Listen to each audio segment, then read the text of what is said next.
Nous ouvrons cette dispute avec le nouveau roman de Jean-Philippe Toussaint, qui fait partie de la sélection France Culture L'Obs, dont nous avons parlé ce matin chez notre camarade Guillaume Erner. Jonathan Coe aussi d'ailleurs en fait partie. Après avoir clos sa tétralogie sur Marie, Jean-Philippe Toussaint avait consacré un livre au football, le suivant à la Chine et au cinéma.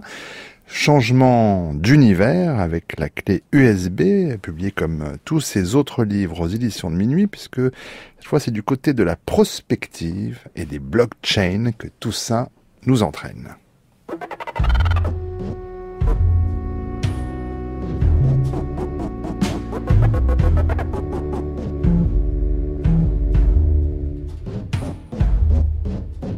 Quelle que soit l'excellence des instruments dont nous disposons, l'avenir ne peut pas être prédit.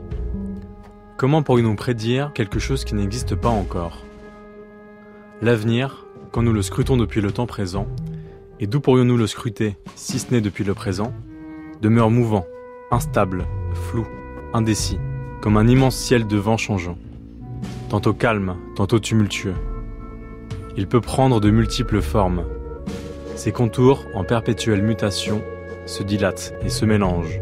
Ses frontières se modifient, tandis que sa substance nous reste fondamentalement inconnue. Au moment où nous l'observons, l'avenir n'est pas encore élucidé. Dans son incertitude essentielle, dans son indétermination menaçante, l'avenir a toujours été pour l'homme une source d'inquiétude. L'inquiétude, voilà. L'homme, et moi le premier, a toujours éprouvé une inquiétude irrationnelle face à l'avenir.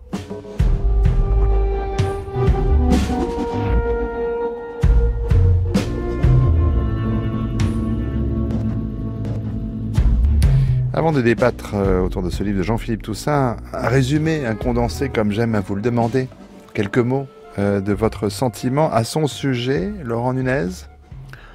C'est un faux livre d'espionnage et un vrai livre beaucoup plus intime que ce qu'on croit. Sonia Deschamps. Un roman trompe-l'œil. Oula, il y a une chute dans le studio. Fantôme. C'est la roue de Laurent Nunez ou c'est autre chose ? Je m'attendais pas. On a été faire un petit tour de C'est table. votre gyropode. Voilà. Vous pouvez le tenir en laisse, s'il vous plaît. Il bougera, Perturbe. il tombera pas plus bas. Tout ça pour casser la prise de micro de c'est très Sonia. bas, je trouve. La première fois que vous C'est faites une sympa, émission bonne ensemble ambiance. et vous lui tournez un truc. Bon, Je disais nous sommes donc- tous vivants, tout va bien. Un Sonia, roman en trompe-l'œil porté par une toujours très belle écriture et totalement prenant. Lucille Como. Alors moi, je crois que j'ai absolument rien compris.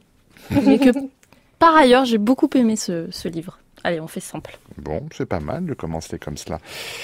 Laurent Nunez, est-ce que vous pouvez développer ce premier point ? Alors donc expliquer, on l'aura compris, que le narrateur donc travaille dans une direction de la prospective à la Commission européenne, que sa spécialité c'est donc le blockchain, et vous avez donc 27 minutes pour nous expliquer le minage. Non, Ouais, non mais il y a une dimension technique. Alors, il y a une dimension technique. Le roman commence comme ça, par des pages très informées, très documentées, et on sent que Toussaint a fouillé le sujet.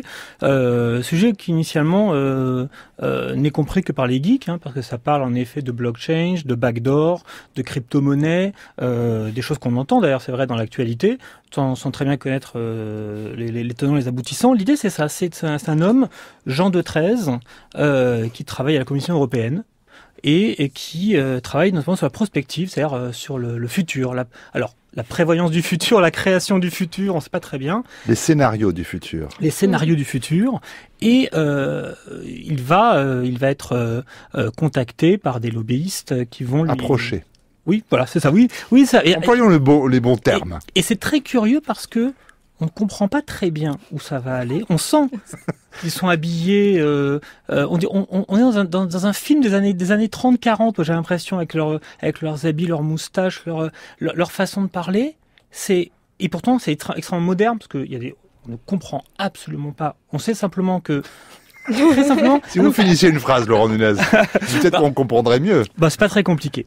De la même manière, cet homme va avoir la chance de découvrir, alors que les deux lobbyistes partent de l'hôtel, va découvrir une clé USB que l'un d'entre eux a abandonnée, de gré ou non, dans le salon. Dans cette clé USB, il y a des éléments qu'il va essayer de décoder. Et en fait, lentement, on va comprendre que c'est nous-mêmes qui essayons de décoder ce livre qui en fait cache autre chose, qui cache en fait un éloge du père. Alors du père à la fois de Jean de Treize, qui était lui aussi, qui avait le même travail que lui, qui travaillait à la Commission européenne, et le père de Jean-Philippe Toussaint, qui était également écrivain et qui écrivait des romans policiers. Et donc voilà, il y a quelque chose d'incroyable. On croit, vous savez, qu'est-ce qu'un blockchain? C'est ça. Blockchain. Déjà, après, on se le bien, ça ira mieux. C'est pas blockchain, hein. Oui, non, c'est un blockchain. Voilà. C'est simplement une sorte de registre infalsifiable qui permet de passer d'une information A à une information B et qui permet vraiment de savoir qui a écrit dessus, mais on peut plus rien effacer. Et en fait, c'est simplement l'idée d'une transposition. Et qu'est-ce que ce roman, sinon la pure transposition de, visiblement, la perte d'un être cher, puisque Toussaint a perdu son père en 2013, la transposition dans une fiction qu'adorait son père, qui écrivait des romans policiers. Donc voilà, je trouve ça assez passionnant et assez... c'est lyrique sans aucun excès. Je ne sais pas si Lucille Como a mieux compris, entre-temps. Deuxième chance avec Sonia Deschamps. Vous preniez la parole, Lucille. Je ne suis pas sûr, Laurent Nunez. Mais justement, on parlait du roman noir, on va sûrement en parler, mais je trouve que il est extrêmement bien mené, même si encore une fois, on ne comprend pas absolument tout quand il va se retrouver à visiter une usine en Chine pour voir justement s'il y a cette fameuse backdoor dans les machines de minage. J'avoue que j'ai été un petit peu perdue, mais en même temps, on n'est jamais perdu justement. C'est-à-dire qu'il y a des choses très techniques, mais je trouve que même si on ne comprend pas tout, on pressent dès le début que c'est pas grave, c'est-à-dire que on va le suivre malgré tout et qu'on comprendra où il veut en venir. Et c'est vrai que il brouille un petit peu les pistes au début, mais finalement on le pressent aussi qu'il va y avoir des choses plus intimes, notamment par rapport à son poste. C'est-à-dire que bien sûr il est expert en prospective stratégique. Il est question de statistiques, d'analyse. Mais moi j'ai trouvé ça très très poétique en fait, et il m'a emporté dès presque l'énoncé de son métier, surtout les réflexions sur l'avenir qui vont avec. C'est beau, et surtout ça nous parle de l'inquiétude des hommes face à l'avenir, et ça c'est présent dès le début, avant même le roman d'espionnage, le roman noir. Le narrateur le dit, j'étais devenu un expert de l'avenir, mais de l'avenir de l'alimentation, de l'avenir de l'OTAN, de l'avenir du monde, jamais de mon propre avenir. C'est-à-dire que dès le début, il y a un début de clé justement pour comprendre que, ce sera pas uniquement un roman noir effectivement, et qu'effectivement il y a des choses beaucoup plus intimes qui se jouent. Et vous parliez du décès de son père, et c'est vrai que c'est quelque chose, c'est une banalité de dire ça, que les récits sont nourris par la réalité, par ce qui arrive dans la vie des auteurs, mais c'est vrai que moi c'est quelque chose que je découvre avec une naïveté et une gourmandise toujours renouvelée, ce qui est à l'origine des romans, et effectivement d'apprendre qu'il y a eu le décès de son père qui a agi comme déclencheur pour ce roman,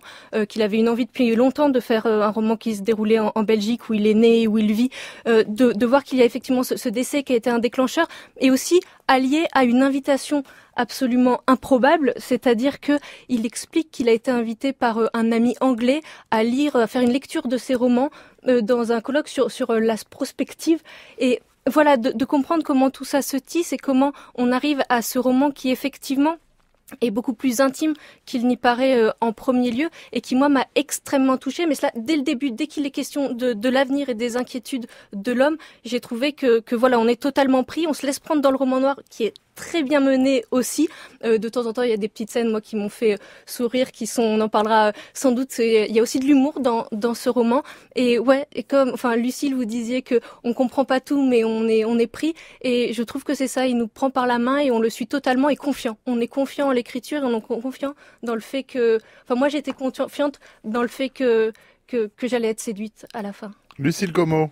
C'est d'autant plus fort qu'il brouille vraiment les pactes, Jean-Philippe Toussaint, dans ce livre, parce qu'en effet, ça commence par un roman un peu presque d'institution. Il y a des petites choses qui peuvent même faire penser à des romans d'Aurélien Bélanger, tant c'est documenté. Il y a une sorte de salve de mots anglais, d'anglicismes, de noms d'institutions, de noms de lobbies qui brouillent beaucoup les pistes. Après, en effet, il y a quelque chose d'une incursion dans le genre. C'est vraiment un roman d'espionnage avec des scènes, notamment la scène de la découverte de la clé USB sur le tapis. Il la met dans sa poche. Attention, le mec revient pour voir s'il a bien laissé sa clé USB. Tout ça est décrit comme comme presque une bande dessinée ou un storyboard. C'est vraiment on est dans le genre espionnage. Et puis ce tournant, alors là, moi, je l'avais pas du tout anticipé, cette espèce de déroute vers la question intime. Non, j'en dis pas trop. Parce que la surprise agit à plein. Non, bien sûr, mais vous l'avez plus ou moins dit. Évoqué. Donc, j'en dirais pas plus, mais en tout cas, du point de vue formel, c'est d'une audace qui est quand même assez rare. Oui. C'est-à-dire que jamais on le lâche dans la cohérence